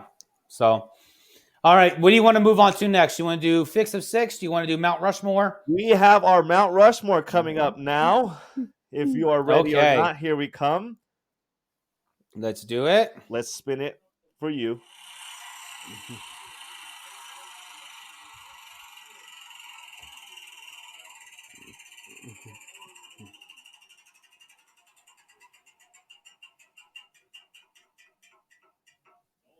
JB, you are the lucky winner of building the Rushmore of the Miami Dolphins. Ooh, the Miami Dolphins. I think Roman Gabriel played for them, didn't he? I'm kidding. No. He played for everyone. He's on everyone's Mount Rushmore. This one, so let's see. All right, the Dolphins. All right. I know I'm going to leave some people off. I know you want me to give you your first one? I'll knock out your first one and make it easy for you. No, don't even. Don't even. My first one's Ryan Tannehill. I'm kidding. No, that'll piss so many people off. Adam Gase. Oh yeah, that was I'm gonna start off with Dan Marino. Dan Marino's on the Mount Rushmore. Yep. He never won the ring. but it doesn't discount the fact that this dude was one of the greatest quarterbacks to ever play the game. So you got Dan Marino. I'm going to have Bob Greasy on that list, the quarterback for the undefeated 72 Dolphins Super Bowl champion team. Bob Greasy, he's on that list. And another person on that list from that team is Larry Zonka. One of the toughest SOBs to ever play the game. Huh? So you're just gonna go with all the players from the 72 Dolphins? Is that what you're gonna do? Nope, because I got one more player. Yeah, I'm just okay. if I got to pick 4 people, I'm picking 2 people. The one year that they were good. The 1 year they were good, yeah. But so far I got Dan Marino, I got Bob Greasy, I got Larry Zonka, and for my 4th, I'm gonna go with Jason Taylor. Jason Taylor was a formidable defensive guy in the 90s. I loved watching that dude play. He was awesome. But I'm kind of torn because I want to go with Zach Taylor. Zach Taylor was also he was before Jason Taylor's time. Actually, Jason Taylor married Zach Taylor's sister, or Zach Thomas's sister, I think. I did know that. It's just a piece of trivia. So I'm you know what? I'm gonna change it. I'm gonna go with Zach Thomas. I'll go with Zach Thomas. Jason Taylor. Oh, okay. I'm gonna go with Zach Thomas. I'll go with Zach Thomas over Jason Taylor because Zach Thomas was there before Jason, and he was fun to watch. He'd punch you in the mouth. I don't know what his career stats are off the top of my head. I just don't. I just remember watching the dude play in the 90s. I just loved how tough he was. So those are my 4. I'll go with Dan Marino, Bob Greasy, Larry Zonka, and Zach Thomas. Okay. I can't critique it too much besides the fact that you chose 2 of the players from the literally same teams, same year. But no, that's a good list. Can't complain too much about it. I was going to steal Dan Marino from you and say he was off limits because I wanted to challenge him. Yeah, because it's obvious. It's like the 5th permanent figurehead that's just going to always be matched up with. Well, that's the name of the game. It's Mount Rushmore. That's an easy one. It's an easy one. You can't take away Mount Rushmore. Okay, I'm adding. It's not Rushmore. I'm saying adding. It's Dan Marino +4 because he's an obvious one. No. That's all I'm saying. That's all I'm saying. That's what I got. All right. Yeah. Let's spin the wheel for you, son. All right. No whammies, no whammies, no whammies, no whammies. Big money, big money, big money. Come on, big money. Manny, your team are the Green Bay Packers. Ooh, the Green Bay Packers. There's a lot of history behind the Green Bay Packers. You can't say Brett Favre, okay? Can't. You can't say Vince Lombardi. You can't do anything. You're gonna take it. Wait, calm down. What's going on right now? Way to steal my thunder. Okay? Obviously, the first one would be Vince Lombardi. He has the trophy named after him. Like, it's a given. He's the best coach that the Packers have ever had. Easily, he was the dominant coach when the Packers were dominating the. What do they call them before the NFL? They called it something else, right? I don't know. Anyway, they just call it the NFL. They were always in the NFL. The AFL was the other. That's right. AFL, AF. Yes. Anyway, so Vince Lombardi is obvious number 1. Number 2, thanks for stealing my other thunder, JB, is Brett Favre. This is actually not that hard of a list now that I think about it. Vince Lombardi, sure, of course. Brett Favre, well-deserving. Bart Starr would have obviously be the 3rd one. And then maybe the most controversial one is Aaron Rodgers. But those would be my 4 off the top of my head. I feel like Aaron Rodgers. Run through those again. Vince Lombardi, Bart Starr, Brett Favre, and Aaron Rodgers. Okay, but Aaron Rodgers just seems like he was good. He's a Hall of Famer, but as far I don't know. I just feel like there's some judgment there because he didn't do as much as was expected from him when he was in Green Bay. Yeah, that's the only critique that I have for myself for that pick, but I Okay. would feel like he would still land on there. Okay. All right. Well, now that we've done that, let's break down their schedule. Oh, that's right. Let's do some schedule analyses. Okay. Let's start with you. We'll start with the Dolphins. Okay. Let's start with the Dolphins. No, I don't even have it open. I'm slacking. Here we go. Okay, JB. First on the schedule, week 1 against Jacksonville. At home against Jacksonville. The Dolphins are at home against Jacksonville. Give that a win. A win for Miami in Okay. that one. And then they're at home against the Bills. Okay. I'm That's looking a at the Thursday schedule right night game, now. if that makes a difference to you. The Dolphins are at home against the Bills. Correct.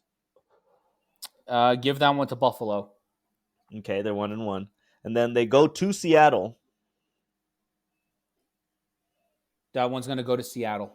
Okay, interesting. And then they play at home against the Titans. Your sneaky Super Bowl contender Titans. Tennessee. Okay. So Miami's 1-3 right now. Mm-hmm. And then they will go to New England and play the Patriots. Miami. So they'll go into their bye week with the record of 2-3. Yep. And then they'll jump right in playing at the Colts. Miami. Okay. 3-3. And then they will be hosting the Cardinals.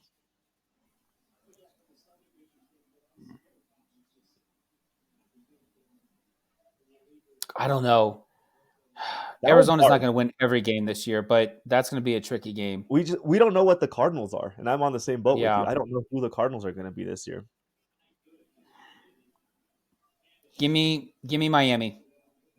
Okay, so they're 4-3, and then they will go to Buffalo. Mm-hmm. Give me Buffalo. Buffalo sweeps that series.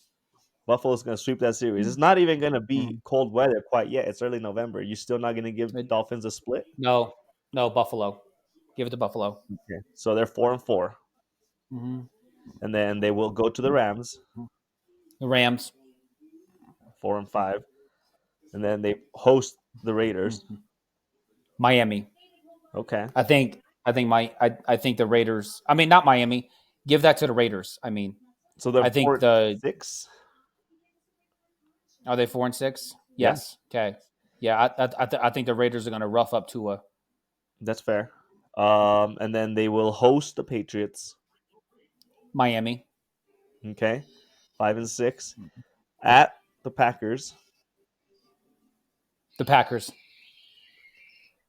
Okay, 4-7. Interesting.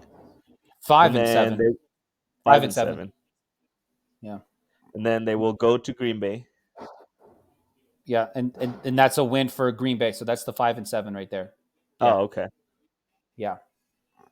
And then they will host the Jets. Miami. And then they will go to Houston.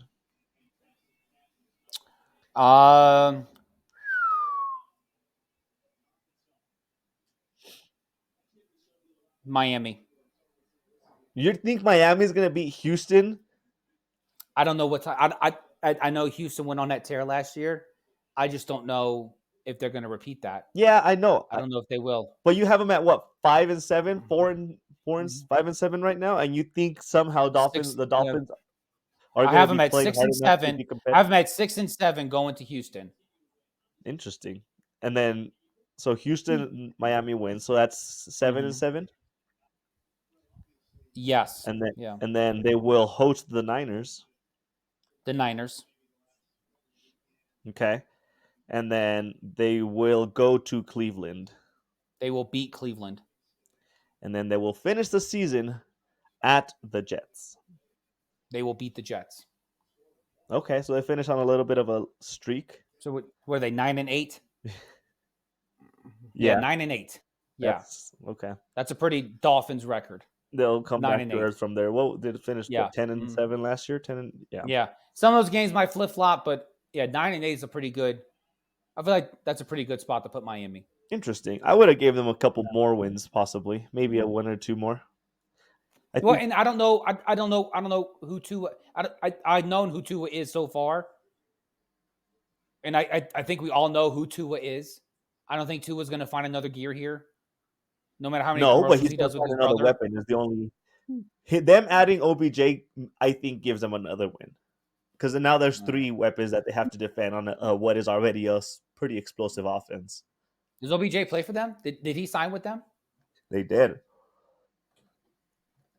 So now they have OBJ, they have Tyrese Hill, and then Waddle. Okay. So that's where I'm giving them an extra win because I think that's going to be hard to defend 3 players, especially if OBJ is healthy. Yeah. Okay. All right. So let's do you. Let's go to Green Bay. All right. I'm looking at the schedule here. Okay.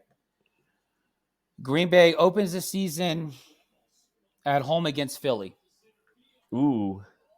Against Philly at home, Green Bay wins. Okay. At home against Indy. Oh, they'll win. Okay. On the road at Tennessee. They'll start 3-0. Okay. At home against Minnesota.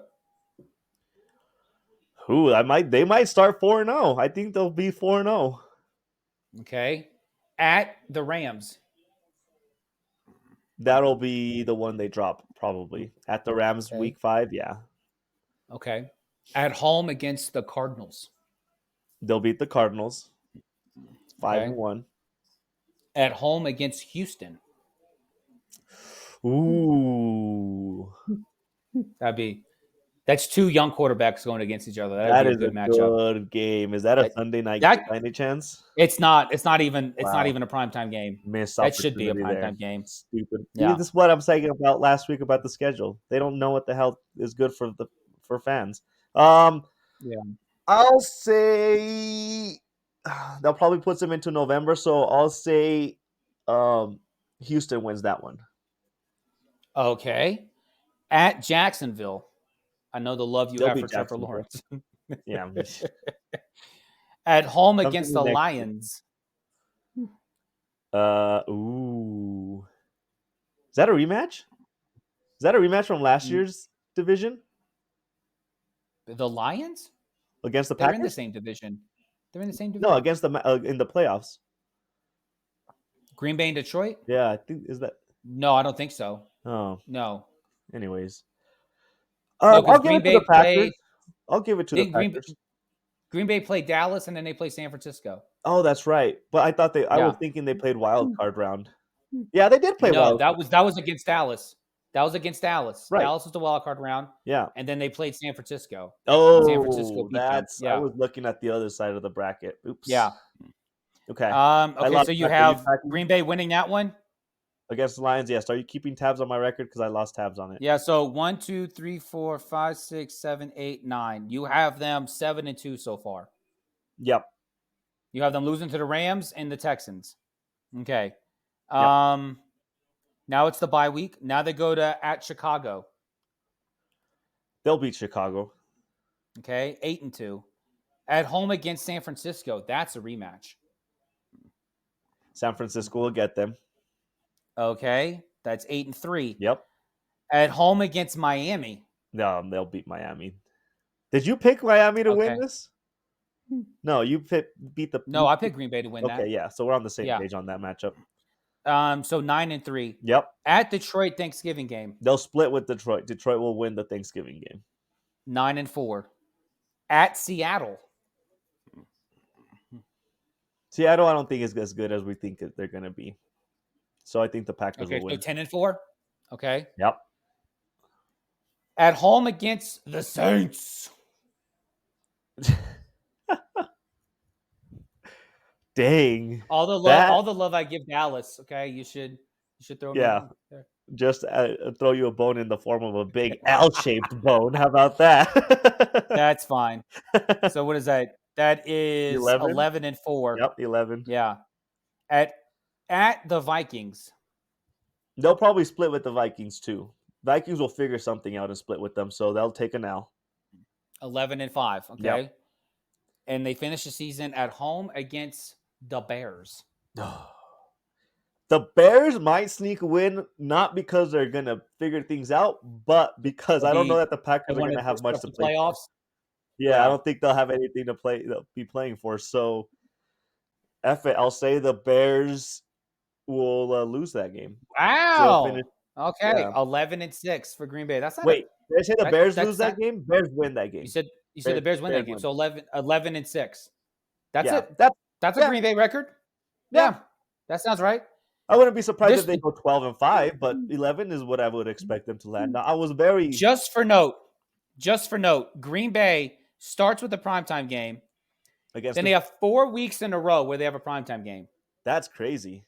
At home against Miami, at Detroit for Thanksgiving, at Seattle for a Thursday night game, and then Monday night against the Saints. Dang. So the Jordan Love hype is real because they're giving them a lot of love. Yeah. No pun intended. All right. So 9-8 for the Dolphins, 11-6 for the Packers. Not bad. Not bad. Sounds realistic enough. Not bad. And then Plus I want to get before we move on, I want to give a shout out to one of the guys, somebody who commented on our TikTok, to my Lions, Mount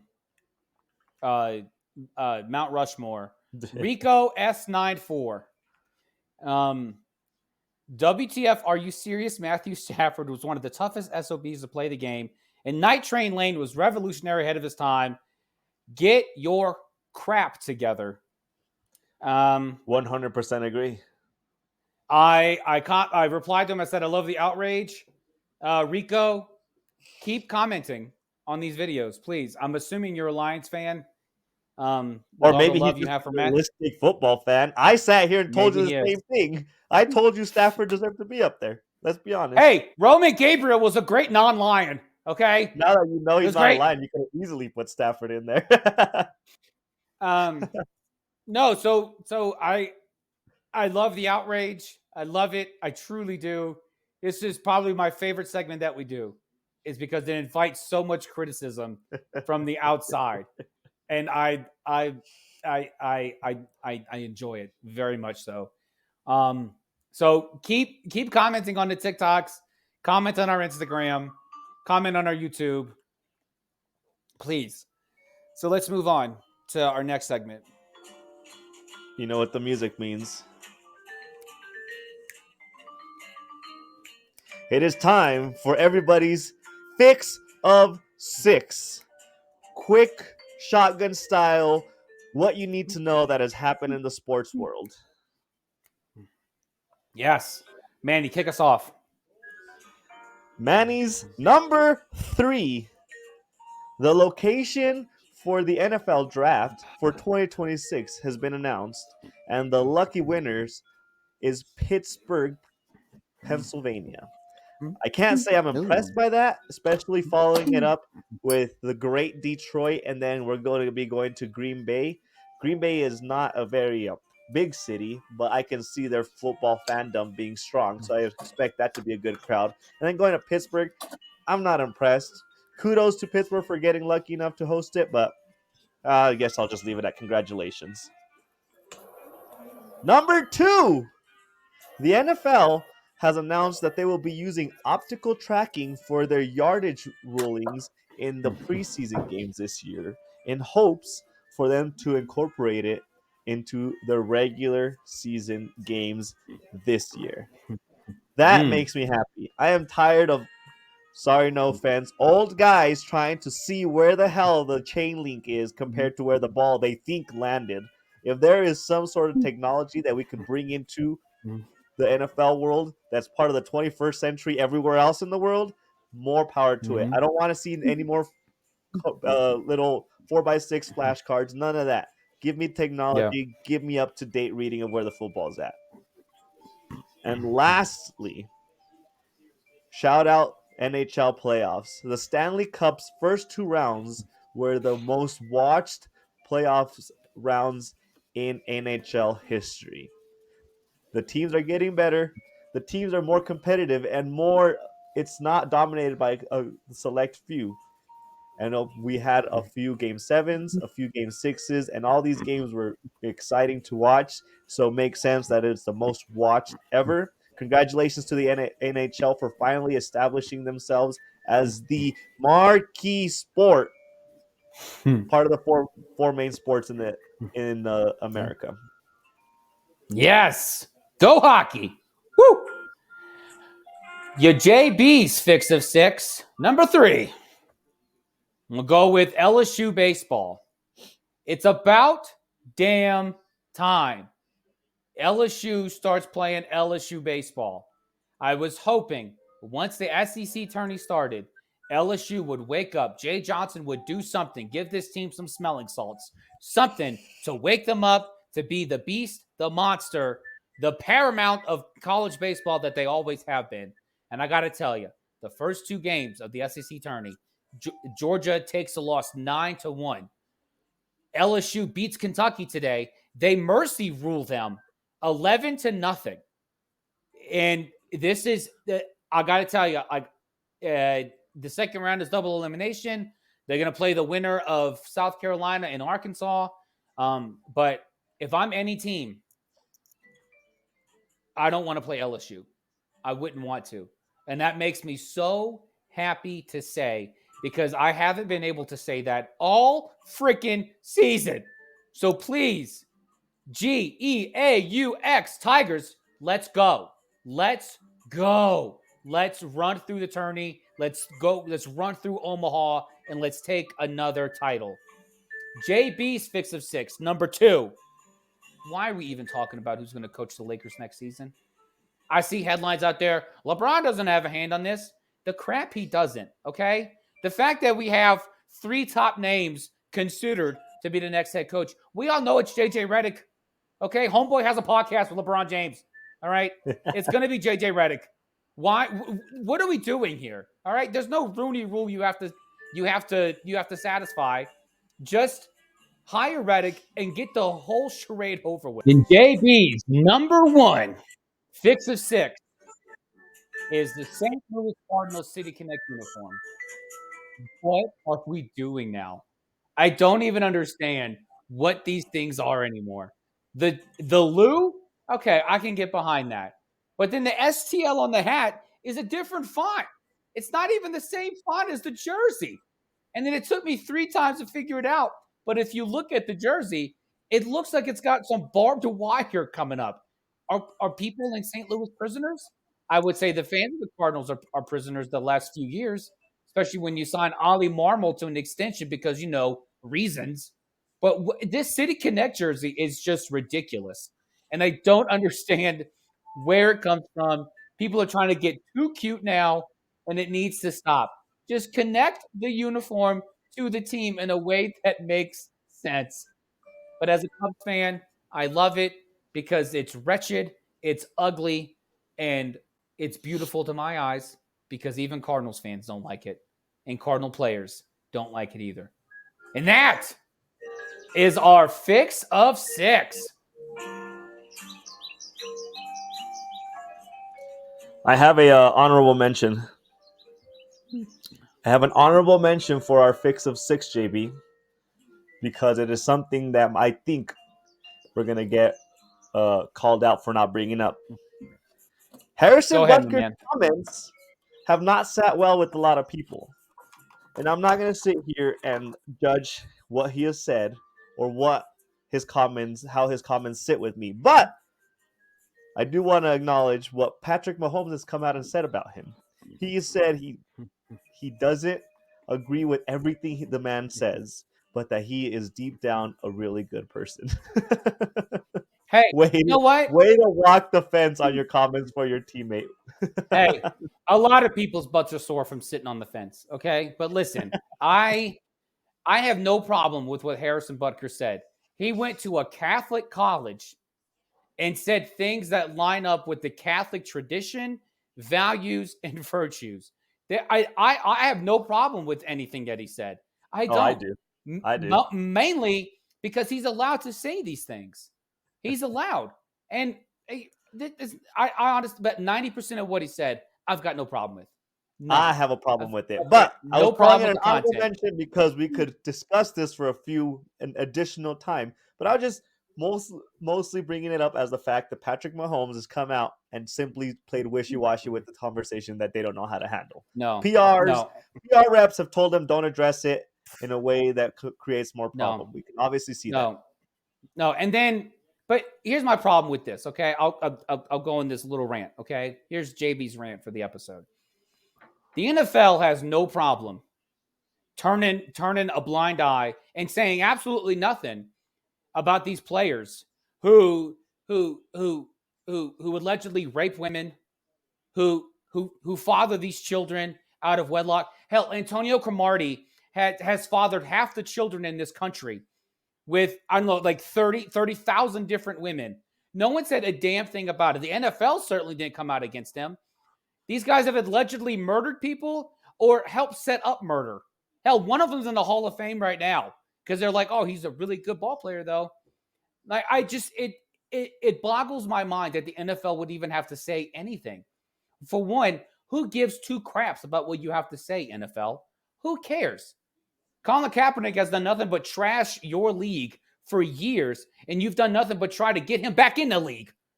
I don't understand what any of this is. Let me cut you short right there. First off, the one thing that I can tell you, agree with you on, is the NFL not taking the proper stances on things. That is true. They always play wishy-washy with everything. They don't address things directly. They address the improper things. That is true. But for you to sit there and tell me that we don't care what he said, I care what he said. And it wasn't all in line with religious views. It was straight up just bashing women. That's not a religious view. He didn't bash women at all. Yes, he talked about his wife and how his wife has embraced her calling as a homemaker. That was it. He said, most of you women coming up here are probably not thinking about all the titles you're going to get. You're probably thinking about the families you're going to start. And that was not controversial 15 seconds ago. Until 15 seconds ago, no one had an issue with any of these statements because that's how we live. We wouldn't have an issue with it. No, we're definitely not diving into this because that is not right. That's not no. I disagree with you 1,001%. Let's put it that way. Oh, and I have no doubts. That you do. Yeah. Jesus Christ. The first thing I thought was, "Oh, I can't wait to talk to Manny about this." Yeah, that's exactly how we wanted to approach this. How about we discuss what we are drinking, JB? I love it. I am drinking. My wife went to Total Wine and spent money because, reasons. And she had a tasting with my mother-in-law, and they bought this Bondstone, this bourbon whiskey. It is it smells like, you ever had you remember Honeycomb, the cereal? Remember that? Yeah. So when you smell it, you get it's got some cinnamon and some honey hints to it. It smells like it's got that cinnamon and honey a scent to it. So it smells like a bowl of honeycomb before you drink it. That sounds amazing. No, it doesn't go down like a bowl of honeycombs. I can tell you that. But you definitely it is rough. It really is. Yeah, I'm ashamed to say this. So you young ones, cover your ears. I had to put some ice cubes. Whoa! In my drink last night. I support this. It was getting to me. It was getting to me. But I am shocked that you have to do it. I had to. It was rough, but it's tasty. It is good. I got to drink it in moderation. I don't want. What are you drinking? First off, let me just say, I don't want whiskeys that are tricking me by their smells and then they slap you in the face once you drink them. That is false marketing. I don't appreciate it. Let me taste what you tell me the smell is going to be. That's how we could choose our whiskeys and our drinks. Give me what I'm buying. Unfair. What I am drinking is, I brought back an oldie that I had to finish off because I've been enjoying it so much. Rich and Rare Canadian whiskey. This is what the part of it that I forgot to bring up. Canadian whiskey. It's only 80 proof, which is okay, whatever. But gosh, it Okay. goes down Yeah. so smooth. I don't know if you noticed. I have it Mm, chilled and I drank it neat. And just nice. yeah. I will drink my drinks neat every time you drink yours on the rocks. How about that? But I love that bottle. I finished it and it's probably So gonna be once. yeah. But it'll probably be my go-to bottle whenever I just looking for a whiskey because it's affordable. I've regularly been seeing it for like $18. The design is it's a very approachable bottle, and the taste is just as approachable. So I'm loving it. I have nothing but good things to say about it. What are Okay. you smoking? Awesome. And then I was smoking this Nica Rustica. It's a Drew Estate cigar. It's about this long. Um, it's got a it's got a really wide gauge to it. It's one of my go-to sticks. It's a $7 stick. Oh, nice. But but it I can't remember the last time I was disappointed by one of these. Always It was good. very good. Good. Yeah, very good. Yeah. Nice. Well, on that note, we're gonna get out of here. We appreciate everybody that continues to listen to us. As you continue to listen to us talk crap with your disagreements, JB loves being told he's wrong. Yes. We love the contributions and we appreciate every single interaction that we receive from our viewers and listeners. But I just want to caveat on that. I'm not wrong. Even with Roman Gabriel, I was still correct. But no, I don't want anyone. I don't want everyone to agree with me. I don't. If I want everyone to agree with me, I'd sell ice cream for a living. Okay. This is I don't think I fun. agree with you with ice cream. Oh my goodness, look at you, devil's advocate. But no, just please, yeah, throw your comments on the TikTok. Throw your comments on our Instagram at BSB Sports 24, both of them. Follow us on YouTube. Subscribe. We're trying to get to 100 viewers by the end of 2024. Follow us on Spotify. Send us some comments. Honestly, we love hearing from you guys. We love interacting with you guys. And no matter how harsh you guys make the comments sound, Rico, I'm talking to you. Just keep them coming. Keep them coming because it's a joy to talk to you guys. On that note, cheers, everyone. I'm going to finish off the rest of my drink. Cheers. And we'll see you Cheers, on the other folks. side. Peace out. Stay thirsty, guys.